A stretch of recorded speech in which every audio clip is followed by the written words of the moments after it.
everyone, this is Nilesh Kumar Gupta and you are watching NG Physics classes. Well, पिछले term पे हम लोगों ने ट्रांसफार्मर में ऊर्जा क्षय के बारे में पढ़ा और उन ऊर्जा क्षय का निराकरण किस प्रकार किया जा सकता है ये भी आपको समझाया गया। क्लियर?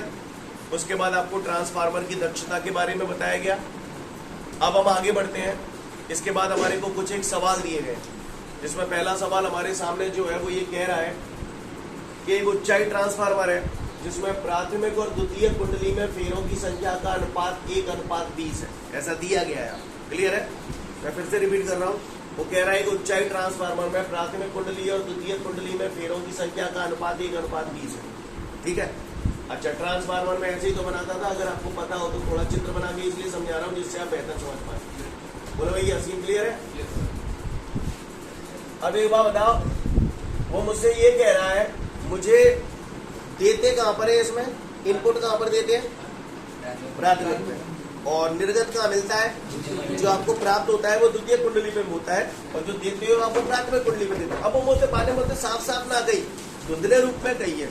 वो मुझसे जो कह रहा हो, अगर मैं इस ट्रांसफार्मर को 200 वोल्ट की मेन लाइन से जोड़ दूं तो ये 200 वोल्ट विभव कौन से को है? प्राथमिक को। समझ गए? क्योंकि यहीं पे तो आप इसे मेन लाइन से जोड़ रहे थे, यहीं से ही तो धारा प्रवाहित होती थी, तो इसका मतलब इनडायरेक्टली उसने ये क्या दे दिया? हाँ, VT। समझ में आई बात? तो कह रहा है कितना विभव प्राप्त होगा, कितना विभव प्राप्त होगा। तो कौन सा विभव पूछूंगा चाह रहा है? द्वितीय कुंडली, द्वितीय पे तो विभव प्राप्त होगा, तो इसका मतलब VS मुझसे जानना चाहता है। सारी समझ में आई? फिर आगे उसने मुझसे ये भी बोला है कि यदि द्वितीय कुंडली में 2 एम्पियर की धारा प्रवाहित हो रही है, ये प्राप्त हो रही है द्वितीय कुंडली में धारा, तो प्राथमिक कुंडली में कितनी धारा बह रही है, ये भी पूछा। क्वेश्चन समझ में आ गया? भैया मैं ज्यादा पढ़ो लिखो ना ने, कल मैंने वो परिणमन अनुपात वगैरह सब पढ़े थे। बोलो भैया, बामे मैंने देखो तो NS/NP बराबर तो VS/VP। बोलो भैया, अब NP/NS 1/20 है, तो NS/NP पलटे गए जे जाको उल्टो है जे कितने लिखता हूँ? VS को निकालना है, VP कितने है? 200। कैंची गुणा करता हूँ, VS को गुणा 1 से करेंगे तो VS, 200 को गुणा 20 से करते हैं तो 4000। ये द्वितीय कुंडली के सिरों पर कितना विभव प्राप्त होगा हमें? 4000 वोल्ट। तंत्र ही नहीं पढ़ रहा हूँ, मरेगा। अब पट्टन ने बोलते धारा पूछी है प्राथमिक कुंडली में कितनी धारा बह रही है, तो भैया बताओ कैसे निकालू? तो कौन सा लगा दो? ये लगा दो VS/VP बराबर IP/IS था। अगर आप यहाँ VS/VP की जगह NS/NP बराबर IP/IS लिखेंगे तो भी वही आएगा, चाहे जैसे कर लो। समझ में आई मेरी बात? तो चलो आ जाओ, VS/VP, VS की आई कितने है? 4000 बटे VP कितने है? 200 बराबर IP में निकालना है, IS कितने है? सही जा रहा हूं मैं? 2 से 200 काट दो, 100 वेर कट जाएंगे, 2 0 से 2 0 हट जाएंगे, तो IP बराबर बोर्ड एग्जाम में आया हुआ सवाल है ये। समझ में आ रही है बात? किसी को कोई दिक्कत? सीन क्लियर है सभी को? बात समझ में आई? IP बराबर 40 एम्पियर कैसे आया हमारा? बोलो भैया। अच्छी बात है। अच्छा, एक बात और, जैसे कोई ये सूत्र लगा दिया, बाई चांस किसी ने इसे ऐसे लगा दिया, यहाँ पे VS/VP की जगह VP/VS लिख दिया और यहाँ पर IS/IP लिख दिया, तो भी आंसर वही आएगी, घबराने वाली बात नहीं है। समझ में आ रही है बात? क्लियर? उतार लो फटाफट, फिर आगे की बात करूंगा। इसके बाद हमारे सामने जो अगला सवाल है उसमें कह रहा है ट्रांसफार्मर है, उसकी दक्षता 80%। कितनी है? 80%। और वह कह रहा है उस ट्रांसफार्मर में 100 वोल्ट पर निवेशी शक्ति 4 किलोवाट है। 100 वोल्ट पर निवेशी शक्ति 4 किलोवाट है, तो निवेशी शक्ति 4 किलोवाट हो गई और 100 वोल्ट पर निवेश कर रहे हैं, तो ये प्राथमिक कुंडली का विभव हो गया। तो कह रहा है यदि द्वितीय कुंडली का विभव 240 वोल्ट हो तो प्राथमिक कुंडली और द्वितीय कुंडली में बहने वाली धारा की गणना। क्लियर? अच्छा क्वेश्चन है, एग्जाम में आता है। अब मैं आपको गौर से बताऊं, सब लोग समझने की कोशिश करिएगा, ध्यान से देखिएगा इसको। निवेशी शक्ति कितनी दे रहा है हमको बेटा? कितनी दे दे रहा है निवेशी शक्ति? निवेशी शक्ति बराबर उसने हमको दी है 4 किलोवाट। सीन क्लियर है भैया सभी को? 4 किलोवाट को 4000 वाट लिख दूं? बोलो भैया, 4 किलोवाट को 4000 वाट लिख दूं? निवेशी शक्ति, निवेश कौन से में करते हो? प्राथमिक कुंडली में करते हो। अब प्राथमिक कुंडली में अगर आप निवेश करोगे तो निवेशी शक्ति, शक्ति का सूत्र VI, शक्ति P बराबर VI, VIP याद है? निवेश प्राथमिक कुंडली में कर रहे हो तो इसे ऐसे लिखूं VPI। समझ में आया क्यों लिखा? अच्छी बात है। अगर इतना समझ में आ गया तो गौर से देखिए, VP 100 है, IP हमें निकालना है और ये कितना हो गया? 4000। 2 जीरो थे, 2 जीरो कट गई। IP बराबर कितना आ गया? 40। सीन क्लियर है किसी को? सबको क्लियर है? हाँ, आंसर मैच कर रहा है? क्लियर? फिर आगे बढ़ते हैं इसमें। अब मैं आपको दोनों पैटर्न बताऊंगा। ज्यादातर ये सवाल जब बोर्ड में आता है तो ज्यादातर बच्चे गलत करके आते हैं। वो गलती क्या करते हैं ये समझिएगा थोड़ा सा। पहले मैं गलत करके बता रहा हूं। फिर वो क्या करते हैं, तुरंत बिना सूत्र पढ़ो है, VS अपॉन VP बराबर IP अपॉन IS। क्या लगाते हैं? बढ़िया चेक, फर्स्ट क्लास। VS को मान देते हैं टन में, 100 से 40। VP को मान देते हैं 100। IP जो आएगा वो 40। IS निकालना हो। बोलो भैया, तो भी क्या करते हैं? देखो गौते कैंची गुणा करते हो तो 240 गुणित IS, 40 को गुणा 100 से करेंगे तो 4000। बोलो भैया, तो IS बराबर 4000 बटे 2 से 40 नीचे आ जाओ, 0 से 0 कट गई। बोलो भैया, ये 4 एकम 4 है ना, और ये 4 6 24। और आगे कर लो सोल्व, 2 3 6, 2 5 10। क्लियर? और काट लो, और काट दो, या फिर डायरेक्ट लिख दो IS बराबर 50 बटे 3 एम्पीयर। क्लियर है? ज्यादातर लोग ऐसे करके आते हैं और यहाँ पर उनकी वाट लग जाती है। ये गलत है। अब बात आती है ये गलत क्यों? ये गलत है। सूत्र तो सही है, सूत्र मैंने बढ़िया रखा है, लेकिन भाई साहब जब हमने इस सूत्र की स्थापना की थी ना, तो आपको याद होगा कल मैंने बोला था आदर्श ट्रांसफार्मर हेतु निवेशी शक्ति बराबर निर्गत शक्ति, और उसी के बाद तो सॉल्व करके ये वाली टर्म आई थी। यानी ये सूत्र कब लागू होगा? जब ट्रांसफार्मर आदर्श ट्रांसफार्मर होगा। आदर्श ट्रांसफार्मर का मतलब ये हुआ कि प्राथमिक कुंडली में उत्पन्न होने वाला चुंबकीय फ्लक्स पूर्ण रूप से द्वितीय कुंडली से संबंधित हो रहा है, यानी निवेशी शक्ति बराबर निर्गत शक्ति होगी। क्लियर? समझ में आ रही बात? यानी उस ट्रांसफार्मर की, आदर्श ट्रांसफार्मर की दक्षता कितनी होनी चाहिए? 100%। यानी प्राथमिक कुंडली में उत्पन्न होने वाला चुंबकीय फ्लक्स पूर्ण रूप से द्वितीय कुंडली से संबंधित होना चाहिए। तो ये सूत्र जो लागू है वो किसके लिए लागू है? आदर्श ट्रांसफार्मर है। लेकिन ये तो आदर्श ट्रांसफार्मर है ही नहीं। ये तो ये कह रहा है ट्रांसफार्मर की दक्षता 80% है, तो जाने चेवारो सूत्र फिट नहीं होगा। कहानी समझ में आ रही है? तो इसलिए ज्यादातर लोग ऐसे ही करके आ जाते हैं और गलत हो जाता है। क्लियर? ये तो सही आ गया लेकिन ये गलत आ जाता है, इसलिए नंबर कट जाते हैं। क्लियर? तो यहाँ पर ये सूत्र फिट नहीं होगा। तो क्यों फिट नहीं होगा, बात समझ में आ रही है आपको? अच्छी बात है, तो कर लो। अब क्या है, तो कौन सा सूत्र लगेगा अपना? ये वाला। ठीक है? तो आदर्श ट्रांसफार्मर की दक्षता कितनी दी है? 80%। 80%। अब इतने तो आप जानते होगे, प्रतिशत बताएंगे तो 100 का भाग लग जाओ। कहोगे को परेशान मालूम है? दक्षता को सूत्र का होता है निर्गत शक्ति बटे निवेशी शक्ति। बोलो भैया, यस और नो? तो मैं यहाँ लिख रहा हूं निर्गत शक्ति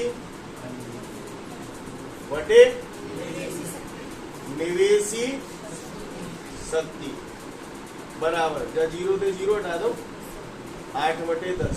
और सॉल्व करना, 2 चौक 8, 2 पंजे 10, काट भी सकते हैं। अब आप बताओ, जब वो काटेंगे तो 4 बटे 5। अब आप बताओ निर्गत शक्ति, निर्गत शक्ति, निर्गत कौन सी कुंडली पे होती है? यानी निकलने वाला, जो बाहर निकल रहा है, कौन सी कुंडली पे होता है?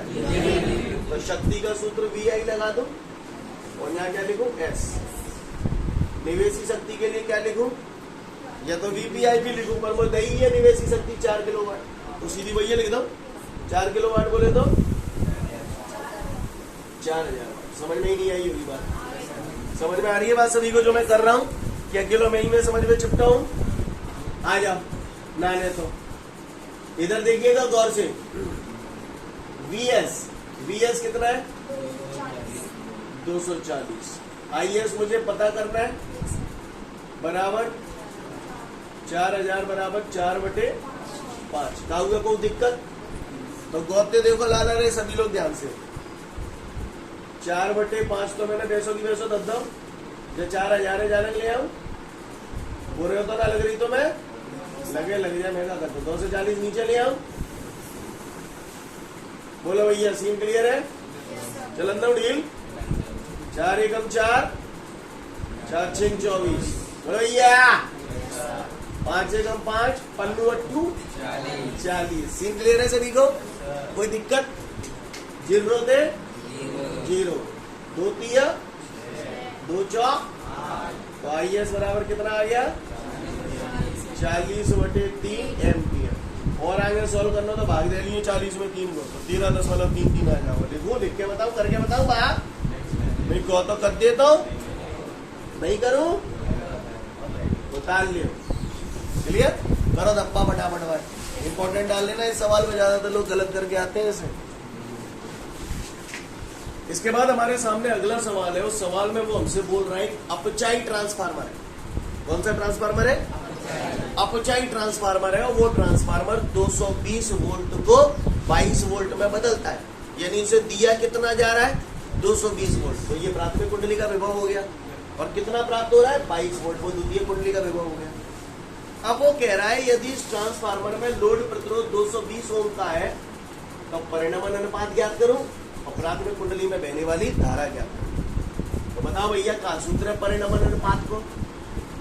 R बराबर NS/N भी होता था, पर N तो यहाँ में कितना होता है ना में, तो R बराबर VS/VP भी होता है।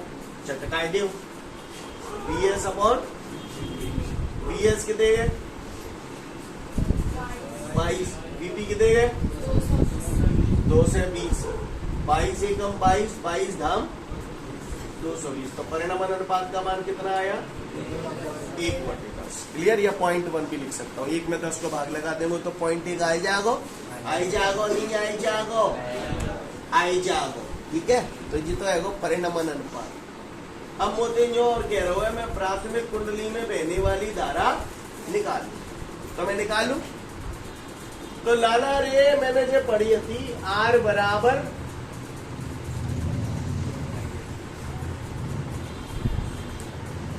बोलो भैया। अच्छा, मैं थोड़ा सा चित्र बनाना चाहता हूं, आप लोग देखेंगे। ये अपचाई ट्रांसफार्मर ऐसे ही तो होता है। बोलो भैया, यहाँ पर आप लोड प्रतिरोध लगाते हो, लगाते होगे। यहाँ तक क्लियर है? R को मान कितने गए? मान हवाल धरेंगे। R आते ना तो वापस घबराने की जरूरत तो उतना हवाल धरेंगे माने। IP तो मैं निकालना ही है, 200 की 200 धरो रहने। IS का दिलाओ, IS तो उतना नहीं मेरे पास, तो मैंने बचपन में पढ़ी थी V बराबर I R, तो I बराबर V/R।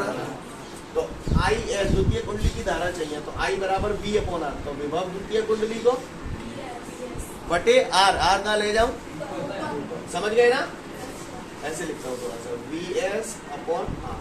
यहाँ मैं साइड में लिख देता हूँ, चूंकि I बराबर V/R। कहानी समझ में आई किस आधार पे आया ये? अब का है चटका दे हो। R को मान धरो कितने गए? R 1/10। IP कितने गए थे? आई याद कर लो। R कितने? 220 बटे VS कितना है? 22। क्लियर है? 22 एकम 22, 22 धाम, जब 10 से नीचे ले आऊं तो 1/100 आ जाएगी। IP बराबर लिख दूं डायरेक्ट, समझ जाओगे ना? तो IP बराबर क्या ये लाला 1/100 200, या तो यही आंसर लिख दो और आगे बढ़ाना हो तो IP बराबर भाग दे दोगे तो 0.01 है। कहानी समझ में आई भैया? कहा हुए को परेशानी कर लियोगे, सिगर उतार लियो। तो यहाँ तक हमारा ये ट्रांसफार्मर का पार्ट पूरा होता है। अब हम लोग आगे बढ़ रहे हैं। अब हम वापस से स्टार्टिंग में आ जाएंगे जहाँ पर थे। आज कुछ जनरल बातें मैं आपको बताने जा रहा हूँ, उन्हें आप ध्यान से सुनिएगा, ठीक है? और जैसे जैसे मैं बोलता जाऊंगा चीजें ऑटोमेटिकली आपको समझ में आती जाएंगी। सुने, अगर मैं बोल रहा हूं अग्रगामी, तो अग्रगामी वर्ड का मतलब क्या होता है? आगे जाना, चूतियों समझ जाओ। पश्चिगामी, आप महान हो, तो अग्रगामी और पश्चिगामी का मतलब समझते हो। आज मेरी जिम में 5 रुपया, मेरी जिम में, तुम्हारी जिम में 7 रुपया, वो अग्रगामी है। तुम अग्रगामी हो कितने? 2। वो पश्चिगामी है, मैं कितना? 2। समझ गए ना? समझ गए? चूतियों समझ जाओ। क्लियर? आओ, मैंने तुम्हें इतना पढ़ाया, स्टार्टिंग में ही मैंने आपको बता दिया था, जिस दिन ये चैप्टर किया था, प्रत्यावर्ती विभव का समीकरण ऐसा होता है, V बराबर V0 sin ओमेगा t। बोलो भैया, साइन आ रहा है तो आपने बोला था सर इसका ग्राफ ऐसा होता है, सर ऐसा होता है, इसका ग्राफ में मजाक नहीं होता है, ऐसा होता है ग्राफ। बोलो भैया, सीन क्लियर है? ये बन जानते हैं? सुना है इसे मूल बिंदु बोलते हो। इधर की चीज है धनात्मक, इधर की ऋणात्मक। वो चीज अग्रगामी होगी तो ऊपर ते जागी या नीचे ते जागी, और पश्चिगामी होगी तो जैसे जागी, वो मैं हवाल बताऊंगा। क्लियर? आगे देखो, ये बेटा मैंने विभव का समीकरण लिखा और यहाँ पर मैंने धारा का समीकरण लिखा। I बराबर, मैं बोल रहा हूँ, धारा का समीकरण लिखा I बराबर I0 sin omega t plus 90। समझना? इन दोनों समीकरणों को गौर से देखो और मुझे बताओ विभव और धारा में से कौन अग्रगामी है। कॉमन सेंस लगाओ और खुद ही बताओ, मैं नहीं बताऊंगा। ये विभव का समीकरण है, ये धारा का समीकरण है। धारा अग्रगामी दिख रही है किससे? कितना? 90, क्योंकि मुझे दिख रहा सभी जैसा ही है, बस 90 जोड़ रहे हैं। ये सुन लो, वो अग्रगामी है किससे? कितना? 90। जय मैं जो पूछू को पश्चिगामी है किससे? कितना? परिगो आगे परिवाऊ हवाल पढ़वाऊं। क्लियर? तो जहां में अग्रगामी को है, पश्चिगामी को है कितना? हाँ, क्लियर? हाँ,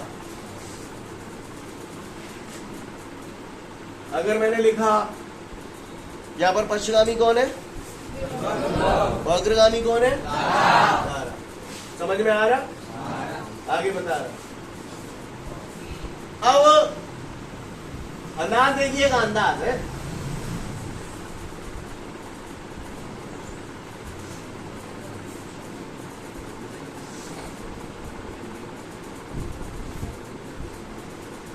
इन दोनों समीकरणों को घुर्रा घुर्रा के देखिए।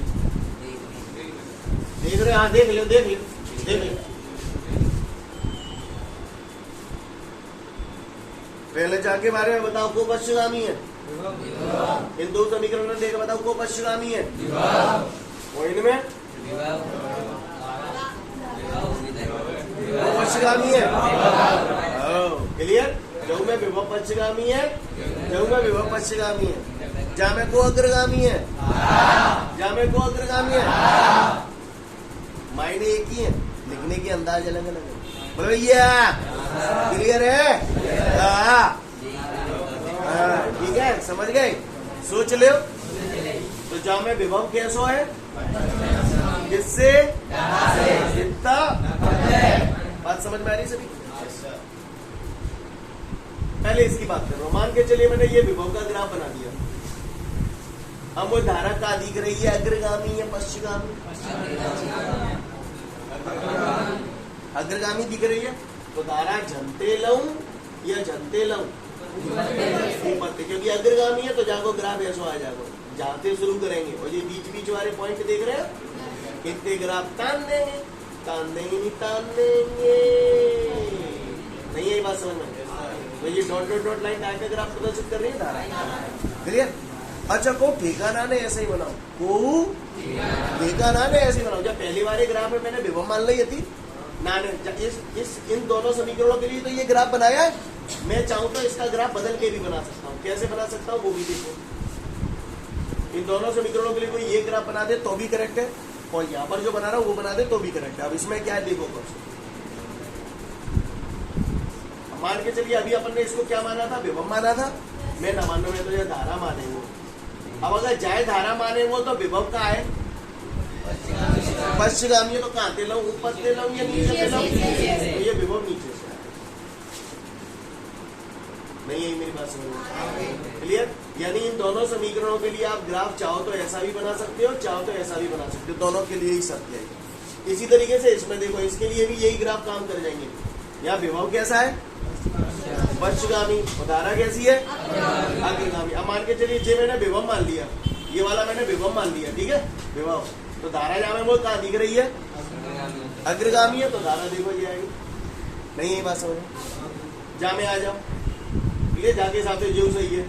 इसमें देखो, अगर मैं इसे धारा मान लूं, ये मैंने धारा मान लिया इस वाले को। कौन से वाले को मान लिया धारा मैंने, इस वाले को, ठीक है। तो विभव कहाँ दिख रहा है, पश्चिगामी या अग्रगामी? विभव ये नीचे से। समझ में आ गई? सोच लो, कर लियोगे ऐसे। अच्छा, अगर इतने गई समझ में आ गई लाला रे, तो फिर बात ही का आई अइयो ने बताइए दे कौन सो बतावे को मुंह पे थे।